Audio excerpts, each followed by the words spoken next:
Ce module démontre comment réparer ou remplacer une vanne de saumure défectueuse.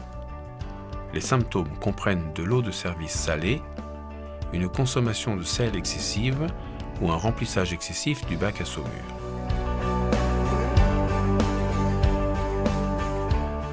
Pour identifier les éléments d'une vanne 5800, suivre le tuyau du réservoir de sel à la vanne. Le suivre ensuite jusqu'à cet appareil pour déterminer où se trouve la vanne de saumure.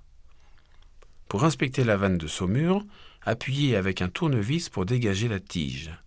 Ceci peut résoudre le problème. Remplacez la vanne si le problème n'est pas résolu.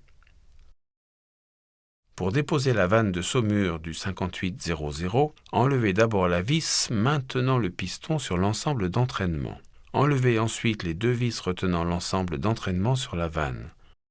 Prendre ensuite l'ensemble d'entraînement et le tirer vers l'avant, en l'écartant de la vanne. Ceci donne accès aux trois vis supérieures. Après avoir enlevé les vis, tirez la plaque supérieure vers le haut. Le plus souvent, le piston est aussi déposé. Ceci donne accès à la vanne de saumure.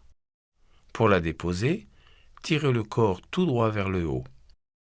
Ceci permet de vérifier que le joint torique n'est pas endommagé, ainsi que le joint au bas du piston. Enfoncez la tige du piston pour vérifier que la surface d'étanchéité n'est pas rayée. Si nécessaire, vérifiez la longueur du piston, car différentes longueurs sont offertes, telles que le piston pour le 7000 avec une tige plus longue ou ce piston pour le 9000 avec une encoche en haut. Il est important d'utiliser la taille appropriée pour faire bon contact avec la came de saumure.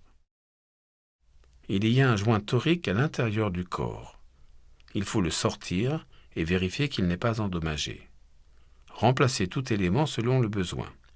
Lors du remontage, appliquez du lubrifiant au silicone approprié sur tous les joints toriques.